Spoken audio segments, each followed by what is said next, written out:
Olá pessoal, hoje nós vamos dar continuidade ao nosso componente curricular Segurança Portuária Aquaviária. E hoje nós vamos falar da NR30, Segurança no Trabalho Aquaviário.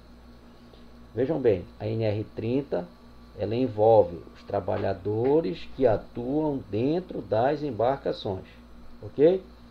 Então o trabalho aquaviário ele segue a disciplina militar, porém é uma profissão civil.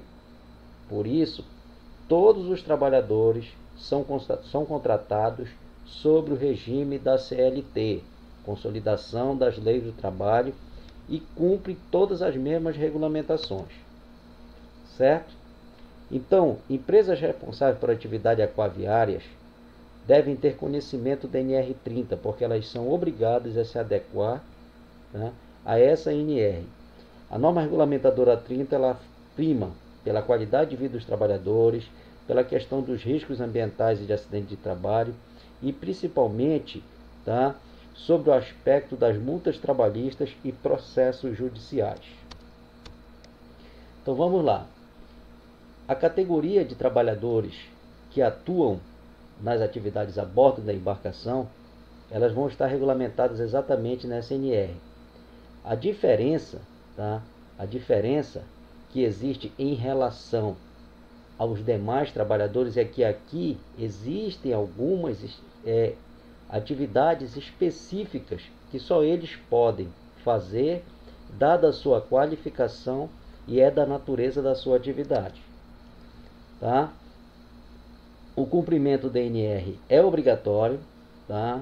Por isso a equipe tem que ter conhecimento disso, conhecer os riscos, conhecer medidas preventivas e saber tudo que contempla dentro dessa NR quando eles estiverem a bordo na execução das suas tarefas. Então vejam só, quem deve seguir a NR30? Quem é obrigado? Todas as empresas que possuírem empregados em regime de CLT e que desenvolvam atividades em embarcações comerciais, sejam elas nacionais ou estrangeiras. Certo? Então, se a empresa estrangeira adentra ao Brasil, ela tem obrigatoriedade de seguir a legislação brasileira. Certo? Além disso, a norma também se aplica, tá? As embarcações que têm as atividades características de embarcação, cooperação e principalmente a questão do arqueamento bruto, tá? Que é um valor não mensurável do volume interno de um navio. Tá certo? Esse arqueamento bruto, nós vamos explicar um pouquinho mais na frente o que ele representa. O arqueamento bruto é calculado pelo volume de todos os espaços fechados do navio. Certo? Então toda a estrutura do navio, ele suporta uma determinada quantidade de carga. Certo? Então o arqueamento bruto, ele vai dimensionar o tamanho dessa embarcação com toda a capacidade de carga que ele tem para transportar. E isso, obrigatoriamente, o navio tem que ter as suas taxas de registro e também as taxas portuárias, para que ele possa atuar, seja ele pequeno, média ou uma grande embarcação. Então veja só, o valor do arqueamento bruto é um número adimensional, não mensurável, tá? Que pode ser, não sendo atribuído a ele, tá, a questão do metro cúbico da tonelada, ou seja, o arqueamento bruto ele apenas dimensiona a capacidade de carga desse navio. Aí vai depender principalmente, tá, do aspecto do seguinte: os colaboradores de embarcações artesanais, comerciais e industriais de pesca, eles têm que ter o bom senso e entender qual é o volume da capacidade de carga daquele navio, porque na constituição dele, a partir do momento que ele é construído, ele tem uma capacidade de carga previamente estabelecida. Esse é o arqueamento bruto. Então, automaticamente, ele não pode ultrapassar isso. Vamos lembrar o seguinte: o último naufrágio sério que existiu no Amapá, né? O que caracteriza que ocorreu aquele acidente foi o excesso de carga. Então, se foi o excesso de carga, esqueceram do arqueamento bruto. Aí existe a responsabilidade da equipe que estava responsável pela viagem, porque são eles que têm que definir como organizar isso dentro da embarcação. E a competência de fiscalização é da Capitania dos Portos, que é um órgão da Marinha. Os colaboradores que estiverem em embarcações e plataformas destinadas à exploração e produção de petróleo. Ora, quando ele está falando em colaborador de embarcação, é porque para chegar na plataforma de petróleo que está em alto mar, automaticamente vão ter pessoas que vão se deslocar até lá. Então a plataforma ela vai explorar petróleo e produzir petróleo em alto mar, mas para ela chegar ela vai precisar de uma embarcação. E mesmo ela estando lá dentro da plataforma, que é uma plataforma fixa, que faz a atividade de extração do petróleo, também vai ter que se adequar à NR30. Outra coisa, atividade submersa, o trabalho submerso, embarcações que ficam exclusivas para essa atividade, tem que se adequar à NR30 também. E por último, as plataformas de outra atividade, por exemplo, na Antártida. Existe lá uma plataforma que vários países fazem exploração e pesquisa, então eles têm que se adequar à NR30. Certo? Então vejam bem, importante ressaltar o seguinte, o cumprimento da NR30 não desobriga os empregadores quanto ao cumprimento de outras legislações legais. Veja bem, a NR30 ela vai tratar exclusivamente do trabalho aquaviário. No entanto, os empregadores não têm que cumprir só a NR30, vai ter que cumprir a NR6, se houver necessidade vai ter que cumprir a NR23, que é a questão do combate a incêndio, se houver necessidade vai ter que cumprir a NR6, certo?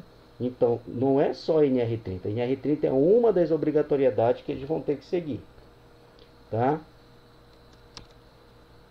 E as responsabilidades? Bem, as responsabilidades, nós temos que ver o seguinte, existem as competências dos armadores e de seu preposto, certo? Então vamos primeiro ver a questão dos armadores. Fazer cumprir o disposto na NR, certo? E nas demais disposições gerais de segurança e saúde do trabalho. O item 17 diz assim, tratamento diferenciado ao microempreendedor individual. O que é o microempreendedor individual? É a pessoa física que é detentora da atividade, mas que é empregador.